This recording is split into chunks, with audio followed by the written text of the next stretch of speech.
All right, welcome to another edition of our Westport Talk video vidcast. We have not decided what you call this thing yet, but I've asked JB to figure out: is this a podcast? Is it a vidcast? What is it? I mean, what do you call? What's the proper terminology for this? WBTV. WBT. That works. That works. So, hey, I've invited Chris Griggs to be with us today. Chris is a pastor friend here in Denver. I've known him the whole time I've been here. Almost 7 years now, if you can believe that I've been here. I think you've been in the community for 16 plus years. And Chris is certainly a friend. We've worked together in our association and just gotten to know each other over the years. I've preached for Chris. Chris has preached here before as well. I think back in probably 2016 or 2017. And I thought with the Southern Baptist Convention just around the corner in Anaheim, California, which I'm planning to go to, I know a lot of times people don't understand all the workings of our convention, and I know that Chris has been really involved at the state level, even our associational level, but the state level and at the national level with the Southern Baptist Convention. And I thought it'd be great to have him come on and just discuss how our convention works. And we've even given you an opportunity to ask some questions. We sent out the text message a little bit earlier. I don't know if we've got any feedback on that yet, but I have enough questions here. I'm sure will take us plenty of time as well. But Chris, welcome to Westport Talk. And, Thank you. Yeah, glad to have you with us today. On the set of WBTV. WBTV, I like that. Yeah, it sure does. It sure Jason does. to write you a little jingle. That's right. That's right. So now, just a quick introduction here. You're married to Tiffany, yeah. How long y'all been married? Almost 30 years, guys. Oh. I say almost 30. I got married in 94. 94. Sometime coming up this year will be 28. 28. You've got 3 children. A Children. daughter that's married. She's married, lives in Wake Forest. Okay. With her husband, who's an engineer. A second daughter, Jenna, who's sophomore junior at NC State. Okay. And Elijah is 17, and he's a rising senior at Lincoln Charter School. All right. Okay. All right. Well, how long have you been in the SBC? What's been your journey through the SBC? So, my family, my mom, I think I'm saying this right. She was Southern Baptist, her family. My dad, I think his background was more Moravian. Mm-hmm.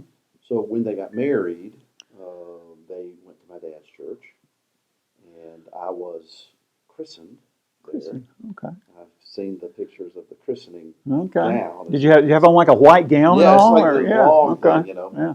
But it didn't take long after, I was an infant when they decided that they would be a part of the Baptist church. Okay. So you got it both ways. You got it right either way, right? I don't remember the other Yeah. one. I don't remember that one at all. But I did. My earliest memory, though, of church, seriously, my earliest memory that I have is of my dad being baptized. I just have a faint memory of that. Yeah. And so I grew up in a Christian home, and we were members of a church that was in the Southern Baptist Convention. Okay. And so that's all. Is that up in Winston-Salem area? Yeah, I've been with them. And that's it. I mean, I've never been a part of another church that's not a Southern Baptist Convention church. Okay. I got 2 degrees from Southeastern Seminary. I was ordained in Southeastern Baptist Seminary. Theological Seminary. Yeah. Was ordained in my home church, which is Southern Baptist Church, and licensed to preach. Old joke: Southern Baptist born, Southern Baptist bred, and when I die, I'll just be dead. There you go. But yeah, that's sort of, and I've been privileged to pastor Southern Baptist Church. I've only served on staff Southern Baptist churches, and then as the years roll on, I've been invited to serve at the national, state, and local level. And that was my next question. What roles have you had the privilege of serving in with the state level? And I know you've been the moderator for associations. I've been here. Yeah. And I was so I've been in our association. Somewhat, probably not as much now as I have been involved in association. Although I love Keith, who is our associational leader. Right. And I was on the search team that brought him here. Okay. I've served on a couple of committees, and I was the moderator for the local association. At the state level, I have served like vice president of the pastors conference a couple of times. I'm on the board of directors right now, and I've been the chair of a special committee to investigate the relationship between the state convention and various entities like Baptist Hospital and Okay. children's homes. And Okay. how do those relationships, how can they be strengthened, like Fruitland? Right. How do we work together? And then on the national level, I've served as a trustee at Southeastern. I did 2 5-year terms At the seminary. at the seminary, and I'm currently the vice chairman of the nominating committee, which is That's impressive. and every church has a nominating committee, right? Yeah, but that's This is a nationwide that is the committee that is choosing our trustees for our seminaries, all our entities, the IMB, Executive North American committee, Mission Board, and all that. credentials committee, everything. So being vice chair, does that is that a position that naturally would lead to chair? It's just a 1 year Okay. thing. But this year, So you only serve on the nominating committee for 1 year. Mhm. Okay. Yeah. And so, but this year we've had over 100 spots to fill, Okay. which is the largest number. So you've been doing a lot of traveling. Well, a lot of calling. Okay. I mean, recruiting, Okay. asking people to consider serving in various ways. Right. And so that's been an experience. I've learned a lot. It's been hard. That's not an easy job. Our list is voted on in Right. Anaheim, but people will drop off the list up until Okay. we give the report. So we Right. never stop Right. working to fill slots. Right. Yeah. So Right. it's a little more involved than I thought it was going to be, but it's been a blessing. Right. It's been really good. Right. Okay. Okay. So, and the just so people understand, we really have 3 different entities that the church, that most of our Southern Baptist churches would relate to. Each, for example, our church here, we have a relationship with the South Fork Baptist Association, which is not under the authority of any of the other Southern Baptist entities or groups, but there's good relationships there, but there's no authority. Then you have the North Carolina Baptist State Convention, and it's its own entity, if you will, and each state typically has that, or some areas of the country have regional conventions. But and then separate from all those, you have the Southern Baptist Convention. So you've got your local, state, national, and we have a separate relationship with them. And there's probably financially at least, there's a stronger connection there between the state and the national level. But Now, there was a time that there was no such thing as the Southern Baptist Convention. Mm-hmm. It was called the General Missionary Convention of the United States. okay, when was that? That was in the 1800s. And Prior to 1845? yes. Okay. And so most Baptist churches were a part of this General Missionary Convention. Right. In the South, there was an issue in the North in the mid-1800s over slavery. Okay. And just very simplistic, there was a slave owner in the South who felt called to missions. Mm-hmm. But the Baptist brothers in the North, their conscience would not allow them to fund and support a slave owner to go to the mission field. And so in May of 1845, these leaders, pastors of the Southern Baptist churches, rode to Augusta, Georgia, and formed the Southern Baptist Convention because they weren't necessarily making a statement about slavery. Right. They were making a statement about mission. Right. In fact, when the Southern Baptist Convention was formed, this was their kind of their mission statement. Why were they formed? Mm-hmm. It was to provide a general organization for Baptists in the United States for the promotion of Christian missions at home and abroad, for the furtherance of the kingdom of God. And they felt like that now we would disagree. I mean, times we think differently, but they felt like a slave owner should, if he was called of God to missions, that he should be sent to do missions. Mm-hmm. And that was the formation of it. Now, I will tell you that since 1845, the convention has gathered numerous times and repented Right. of the embrace of slavery, of chattel slavery, but we have never repented of the passion for getting the gospel to the nations. Right. Now, it's important to think about the Southern Baptist Convention. If you ride up and down 16, you will see several churches like that have names like Denver United Methodist Church. You will have Lakeside Presbyterian Church. You'll have the Episcopal Church. Those are denominations where it is the United Methodist Church and then churches planted all over. We are a convention. It's not the Southern Baptist Church, it's the Southern Baptist Convention. The root word of convention is convene. Mm-hmm. The Southern Baptist Convention is technically, it's a meeting. Mm-hmm. 2 days in a year in June, all of these churches meet Mm-hmm. to hear reports about the mission work, funding of the mission work, all of our entity seminaries, elect officers, all that kind of stuff. Outside of those 2 days, we are local, independent, autonomous, non-denominational churches. Right. The Southern Baptist Convention is not a denomination. A lot of people We call it that a lot, and Call I've that been a- guilty of doing that, but it's not. yeah. And so what this means then is that when Denver Baptist Church was planted, when Westport was planted, those people that gathered had to decide who were they going to affiliate with, associate with. Right. And they decided we want to affiliate with the Southern Baptist Convention. Mm-hmm. We want to partner with these churches in the promotion of the gospel to the world. Well, what are the parameters of our partnership? There are two. We all agree to abide by and act in accordance with the Baptist Faith and Message 2000. Mm-hmm. Right? So we have a statement of faith. Now, you and I would agree that it is, in some places, squishy. Mm-hmm. It's not as robust as, Right. say, like the Abstract of Principles or the Second London Baptist Confession of Faith.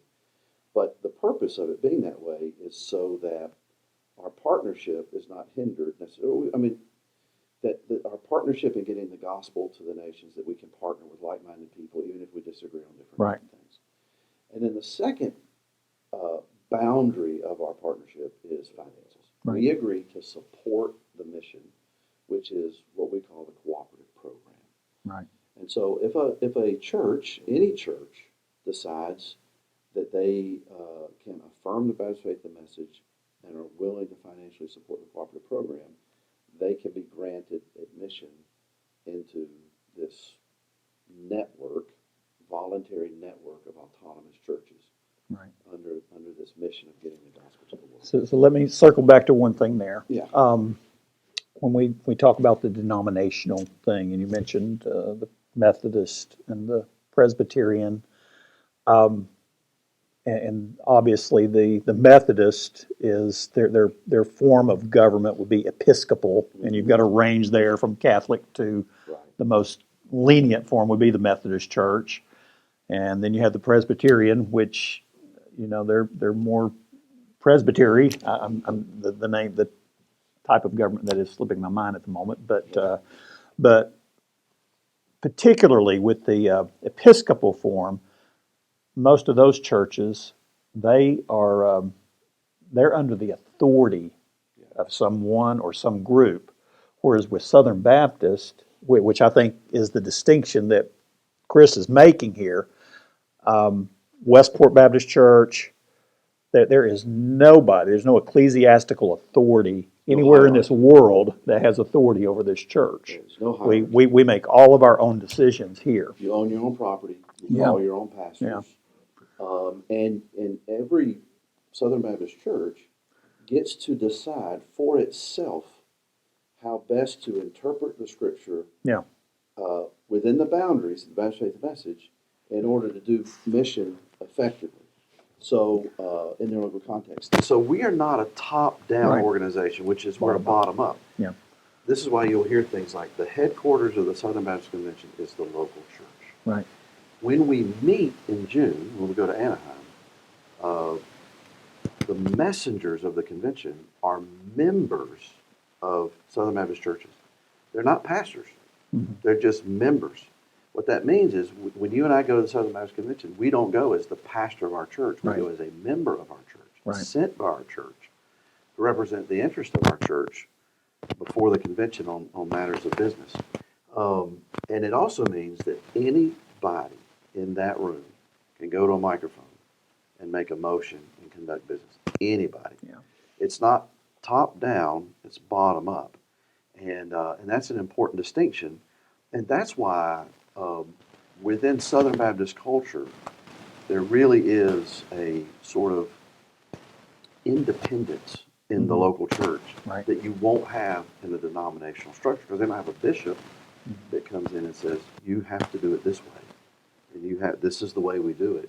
But our churches are very different. We have the same belief system, we're in the same network, but our congregation has decided that this is how we do effective ministry, and it's going to look different than you guys. Right. Doesn't mean you're right, I'm wrong, or vice versa. I think it adds to the beauty of the convention in some ways, that we can have different expressions of faithful gospel ministry and partner together to get the gospel to our neighbors and the nations. So the only, and I hate to even use this word authority, but the only time there might be a rub between the local church and the Southern Baptist Convention is if the Baptist faith and message, if that church begins to operate or practice things that are in conflict with the Baptist faith and message, because when you partner with these other Southern Baptist churches, what you're essentially saying is we believe and we support the Baptist faith and message. So like we have a credentials committee in the Southern Baptist Convention. If there's a church that steps out of line, I know one issue that has come up. Maybe a church has called a woman pastor. The credentials committee can be called upon to investigate that. And find And that if they they- are not in cooperation. So that would be in contradiction to our Baptist faith and message. So they can't go to that church and fire the pastor. They can't take their resources or make them pay fees. The only recourse the convention has is saying, we're not accepting your money anymore. Yeah, You're not a they're- part they're of no us. longer a church. You're not having messengers at the convention. Into And, cooperation with the convention. yeah. So, but even then, it's very interesting. If you take, there's some things that are clear cut, right? That salvation is in Jesus and Jesus alone. Right. So if a church wanted to be a member of our convention and wanted to preach and teach that there were many ways to go, Right. that's clear. Yeah. It's clear violation. That Jesus Christ physically rose from the dead. But if somebody in a Southern Baptist church, a pastor, embraced that it was more of a spiritual resurrection than a physical, which we had that problem. Back in the late 80s, early 90s, we had a missionary who taught at a seminary in Switzerland, Rushlakon, who believed that it was only a spiritual resurrection.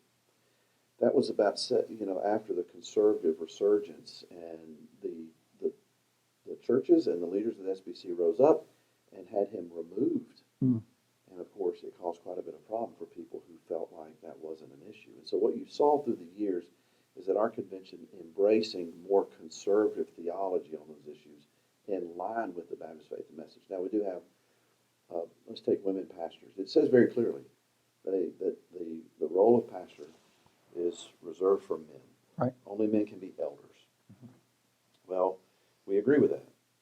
The problem then becomes, well, is that just a one elder understanding or a multiple elder understanding? Can you have An associate. can you have an associate? Can you ordain a children's minister who might be a female? Right. Or And what's also interesting about the Baptist Faith and Message is that there is no statement on ordination. Right. We don't have a theology of ordination. So what you'll have then is you'll have a church that will ordain women Right. to be the pastor of children. Right.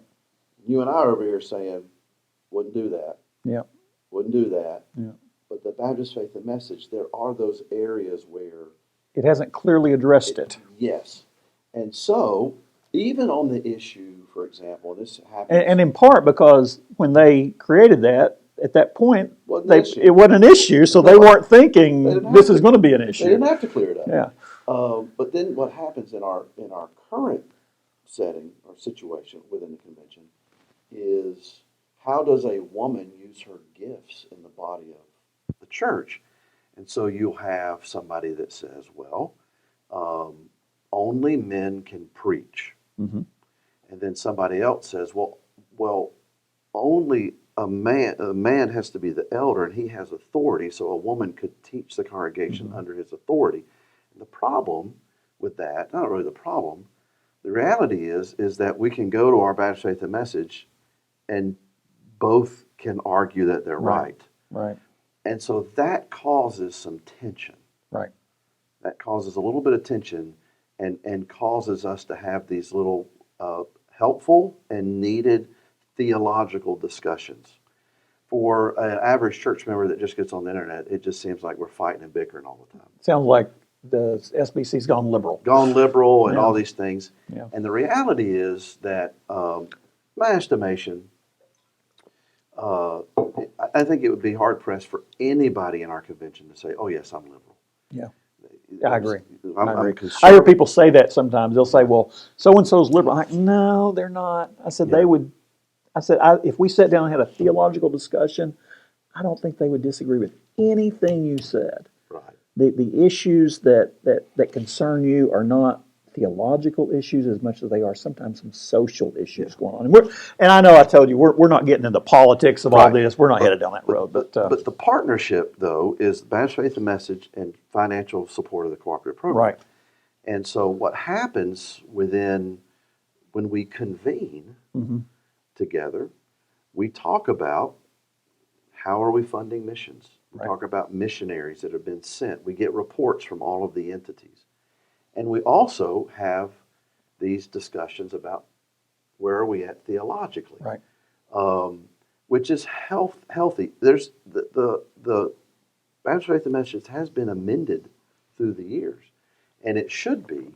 Are you speaking like the 25, 63, and 2000? In 2000. Okay. And those things are healthy things. They haven't amended those in between, though, have they? No. Okay. But I would caution somebody who's listening, who's kind of figuring out maybe we're talking about things they never thought about before, not a denomination and all this kind of stuff. The Baptist Faith and Message is a little bit, got some wiggle room in some places, is to remember that theology matters. And it's not that the Southern Baptist Convention is trying to be vague and vanilla with their doctrinal statement. It's just that the very nature of who the Southern Baptist Convention is says you as a church, You can be as strong as you want to be. You need. They would probably say you need to be more firm and have a stronger doctrinal statement. But they're saying that's not our place. That's the responsibility of the church to do that. Convention's this network is trying to figure out how can we work together to get the gospel to the nations, and says the Baptist Faith and Message right now, the way it is, allows us to do that, and giving to the convention. So what will happen is you can go into a Southern Baptist church, you're on vacation, and it looks a lot different than the one you attend. Right. And the preaching is different, and you might hear some things that are like a little bit strange and not used to the way it is where you are. You're right. Every local Southern Baptist church can decide to be as rigid on something that they want to be, because priests are the believers, and we get together. This is who we are. But the Baptist Faith and Message may not be there. Like end times, the Baptist Faith and Message doesn't make any sort of determination on how it ends. Or Bible versions. Or Bible versions, or even gifts of the Spirit. And so Yeah. what happens then is you can have a church that says we are pre-millennial, pre-trib, rapture, and I mean that's their thing. And you got another one, the guy's a post-millennial guy, who, whatever, doesn't believe in the rapture at all.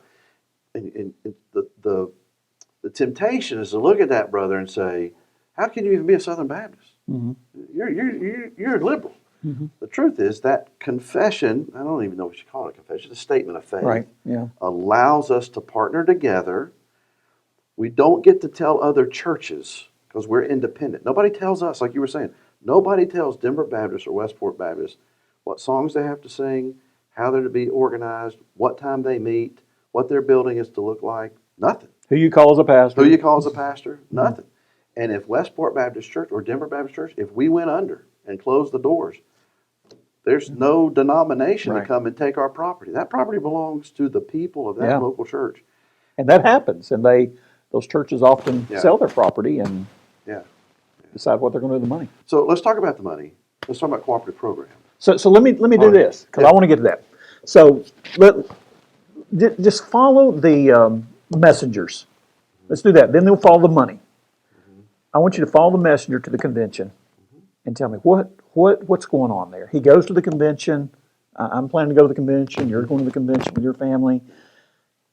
We vote. What is the significant? Why is it worth? It's going to be expensive to go to Anaheim, California, and there'll be a lot of people that will spend a lot of money flying out there and hotel rooms. Why is that important? What happens as a result of them going? And what do our people in our church maybe need to better understand about what's Well, happening? think of it like a huge nationwide business meeting. Think about your local church when you have a business meeting and you attend that business meeting and there are items of business. There's a financial report, there's a leadership report, a nominating report. There are motions made from the floor, perhaps. Maybe we should upgrade the playground. Maybe we should paint the nursery. Maybe we should do this. We got a young man that feels called to plant a church, so we want to send him out. So we're dealing, in your local church, you're dealing with all those type of issues. Think of that on a much larger, a 20, 50, I think we had 15,000 in Nashville, right? 15,000 Yeah, people in a business yeah, meeting. yeah. And so, Largest business meeting in the world. yes. Yeah. Now, because the headquarters of the SBC is the local church, all the entities, when we put money in the plate, a percentage of that money is sent to the executive committee, which distributes that money to the entities that we support. We'll talk about organization in a second. Right. We go to that meeting so that we can hear a report of the accountability of these entities towards our giving.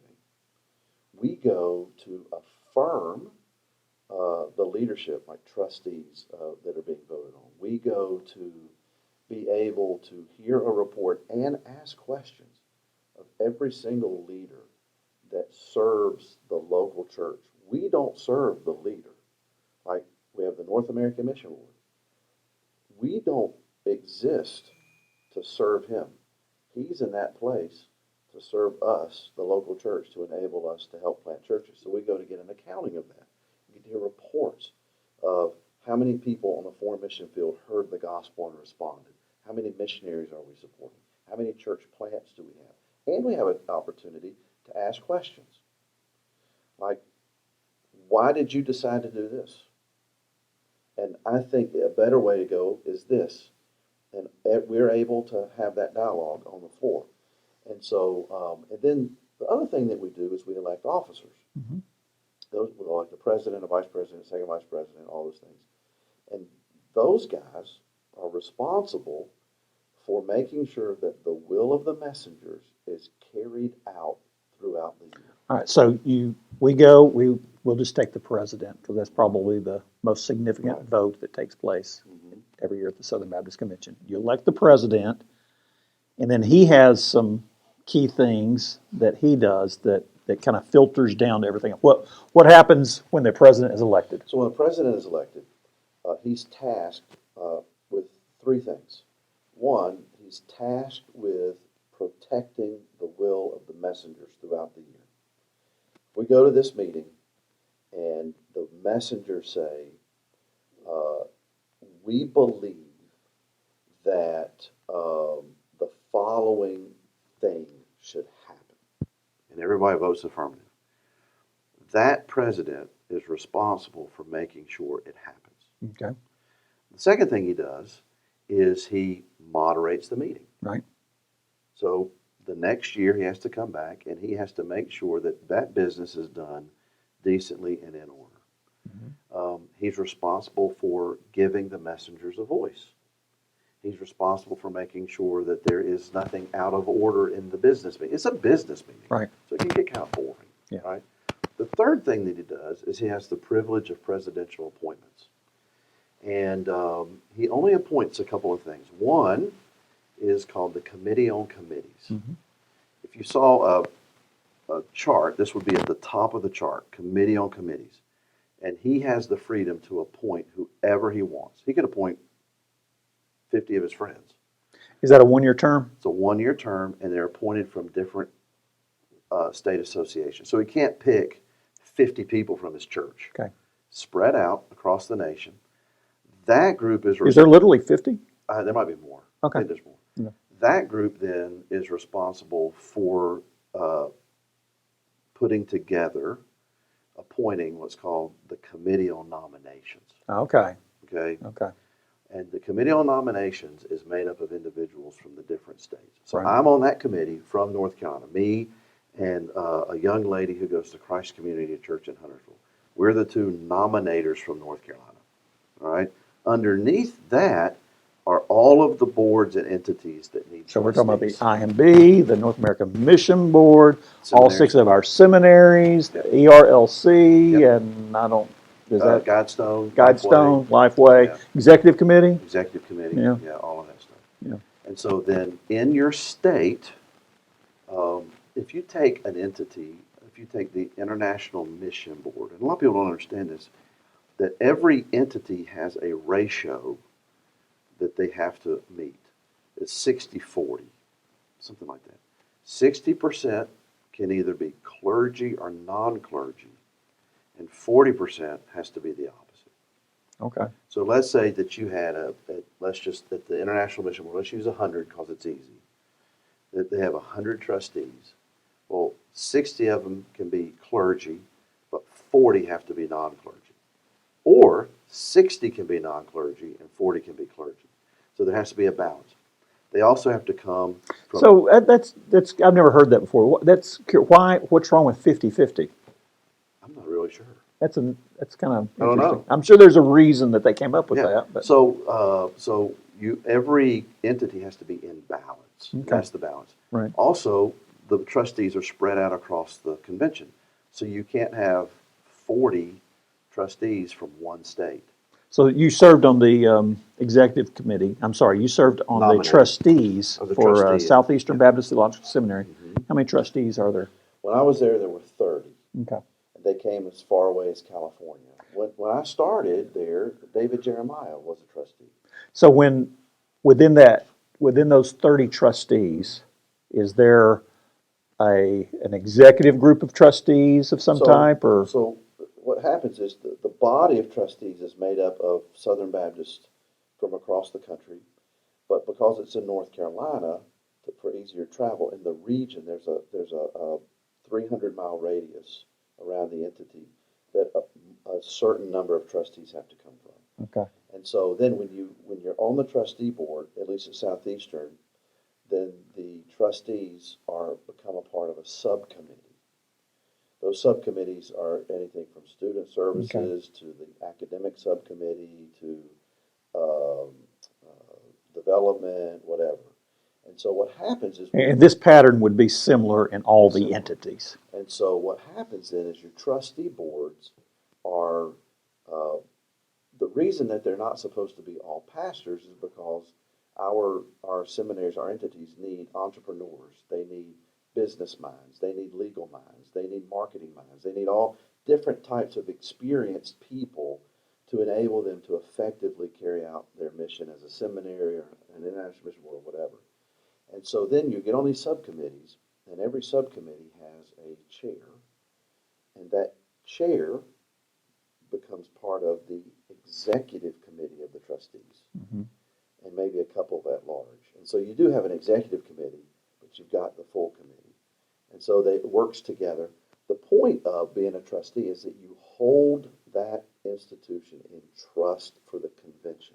Okay, and that was a question I wanted to ask. So the trustees, are they there to maybe carry out the wishes of the president of the seminary, or are they there for the interest of the messengers in our Yeah, churches? so your primary responsibility is to hold the institution or the entity accountable to the will of the messengers and to the Baptist faith and message.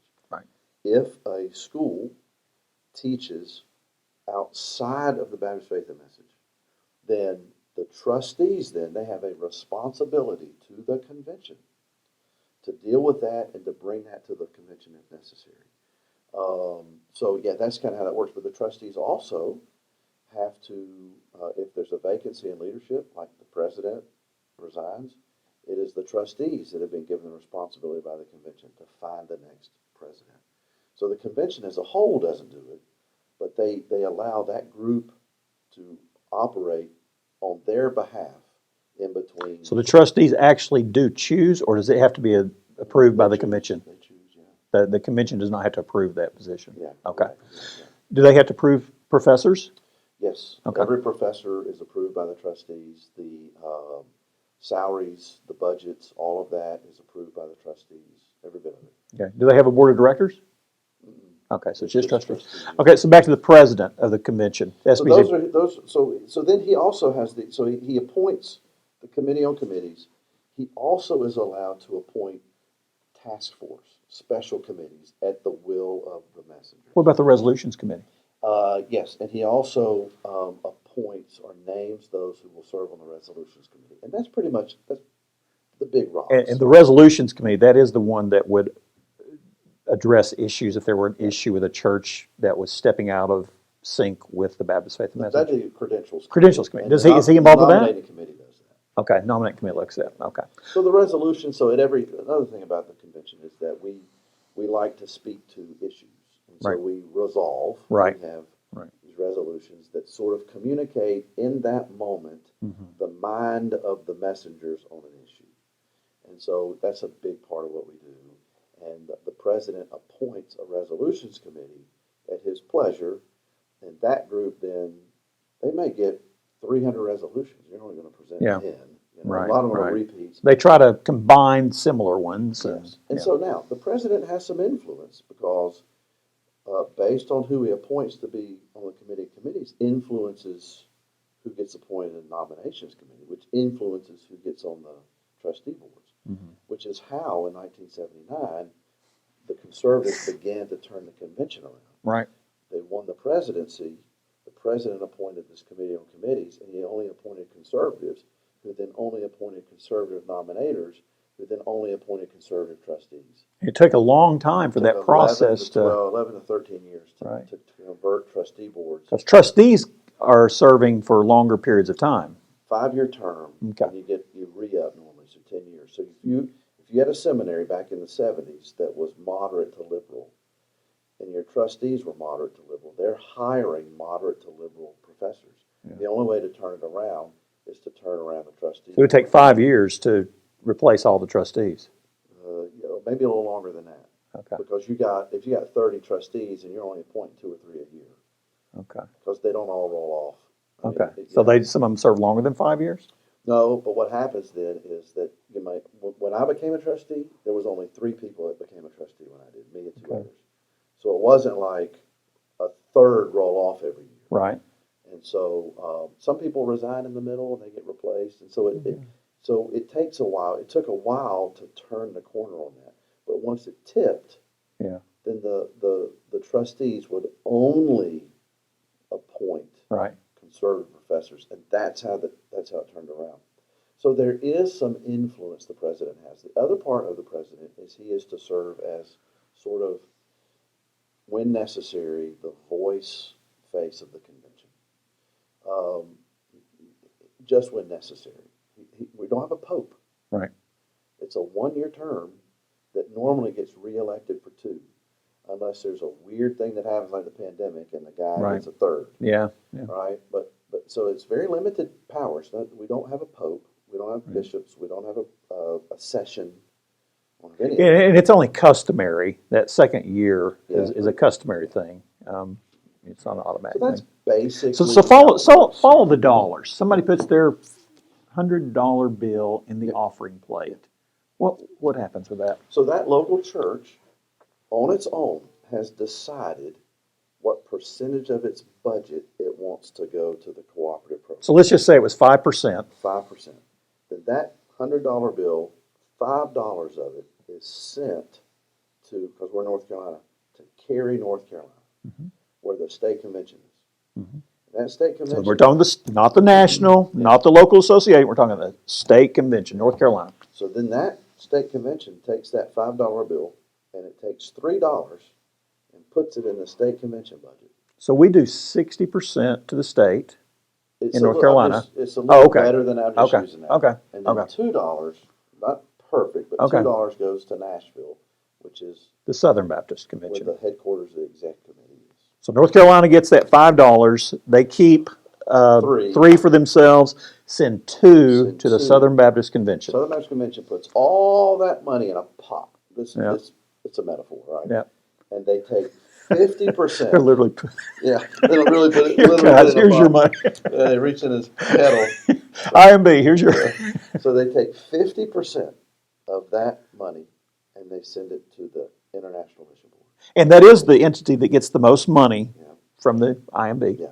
They take 25% of that pot and they send it to the North American Mission Board. Right. They take the other 25% and divide it up amongst the seminaries and the other. And I think it's in that order as far as the amounts would be the IMB gets the most, then the North American Mission Board, and then our seminaries. Yeah. And then when you start getting down to the other entities, it's very small. So what they that got. allows us to do, for example, you have to remember, why did this thing get started? It got started to promote Christian mission at home and abroad. And that's what Southern Baptists are about That's what we're about. at our very core. So we are able, because we cooperate together, to put our money together. And so let's say Westport decided that they wanted to give 13% of the cooperative program. Denver wanted to give 6%. It's up to you. Nobody's telling you. I might get nominated for a position in the SBC if I did that. Nobody tells you. You're independent. Your church decides, but then the formula for how it's broken down is fixed. Right.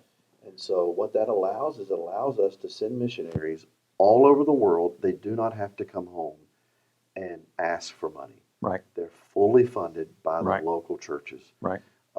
Our seminary students, for example, have get a great education at a reduced cost because the cooperative program Because of the money we give. reduces the cost. If you're a non-Southern Baptist and you go to a seminary, you're paying a lot more. And I've got friends that that I went to seminary with that I've known that they're with mission agencies where they have to come home every few years and they travel a circuit of churches, visiting their churches, plus they have to try to raise funds. Oh yeah, And they have personally told me that wow, how much easier it is for the mission, because they, when you get over to Mozambique or wherever, and you're a missionary, you're not thinking, well, they're independent, they're Southern Baptist, yeah. they work together, Yeah. they work together, and they've talked about how much easier it is for our Southern Baptist missionaries that they don't have to have that burden of Right. And so doing that. because we cooperate together that way, that's not a replacement for our personal involvement in sharing the gospel. Right. It's the way that we fund international Right. missionaries. Because we can't go. Maybe we can. Maybe God's calling someone to go. Yeah. If you go with SBC, you receive a salary, health benefits, you're given a vehicle, a place to live, you're given a job that you work. And those missionaries, too, subscribe to the Baptist Faith and Message. They all subscribe to the Baptist Faith Message. So they're vetted well. So what you know is that you have a team of missionaries on the field Right. that we're in alignment. Right. We're in alignment. We're supposed to be. So Pastor Jason Victory here at the church, he had a phrase he used when he first came, and I've adopted it. I love it. But he said, we're to take the gospel to our neighbors and the nations. Right. And through the cooperative program, that's a way that most of us will take the gospel to the nations, and we play a part in that. Yeah, we do. It's important. But like you were saying, to our neighbors, there's no entity in the SBC. Well, no, that's not correct. There is an entity within the SBC that takes the gospel to our neighbors, and that's our local church. Right, exactly. Exactly right. So if you look at your church budget, your local church budget, you should ask the question, how much do we give to a cooperative program? And if it's like 10%, then and that's fixed. I mean, your church said for this for the following year, 10% of everything we receive, we're sending out to mission, right? Then what that should encourage you to do is to give more because you're able to fund more because you're not giving it. Your church isn't just going to say, oh, this guy's giving more money. Now it's more money for us. It's more money that we're able to send out. And so now the other thing, because we're independent, let's say that your church, my church, just decides that at this moment where we are as a church, our heart for the world is so big that we want most of our money to go to the International Mission Board. All you got to do is write the executive committee a letter and say, when you receive money from Westport Baptist Church, we want 95% of it to go to the International Mission Board. You take the 5% and give it to the rest. You're, in other words, you are independent. And you can decide the terms of what you support. You give as little or as much. Exactly. You can direct those to the entities. Yeah, exactly.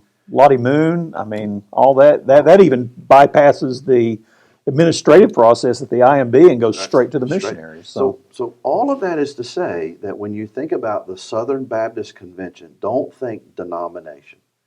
Think local church that God has called me to. I'm in covenant membership with these brothers and sisters. We agree to the Baptist faith and message. We support the cooperative program. We're going to be who we are. We have our own DNA. We have our own tradition. We have our own style. But we're not competing with the Southern Baptist Church up the street or down the street. We're co-laboring together. So we can respect our differences as long as they don't border on heresy. And we can link arms and march forward in getting the gospel to the nations. Yeah. Well, Chris, thanks for your input. This has been very good. Very good. Appreciate you coming in and sharing that. I think that'll be real helpful to our people. Also want to thank Pastor JB back behind the camera and running the sound system there. He's been a big help with getting everything set up here. But we're going to close with a word of prayer. I hope this has been very helpful to you. And pray for our convention. Pray for our missionaries, our seminaries, and pray that we'll just honor God as we continue to do that. Before you pray, I'll say one thing. There's a book called SBC FAQ, Frequently Asked Questions. It's one of the best books. If you want to know how does this thing work, that's the book to get. SBC FAQ. You can get it on Amazon, get it on Kindle. Short little book. Very helpful. Great. All right. Well, let's have a word of prayer. Father, thank you for our time today to have this discussion. And Lord, we thank you for the many souls that have been brought into your kingdom through the sacrifices that people have made, through their giving, and through our missionaries that have gone and were trained in our seminaries and then gone with the IMB, planted churches here in North America. And we just pray, God, that our convention would continue to make a great impact, Lord, for your kingdom with the gospel of Jesus Christ. And Lord, just remind us, let us be reminded every day, God, that our lives are to revolve around the cross of Christ. And Lord, that we want to take the message of Calvary, Lord, to our neighbors and to the nations. Lord, help us to be a church that honors you, brings glory to your name, Lord, that understands that it's not about us as individuals, and Lord, that our desire, even when we gather, is to worship you and to please you. Lord, I thank you for Chris, his friendship. I thank you for him being with us today, and just thank you for his wonderful insights into our convention. We pray this in Jesus' name. Amen.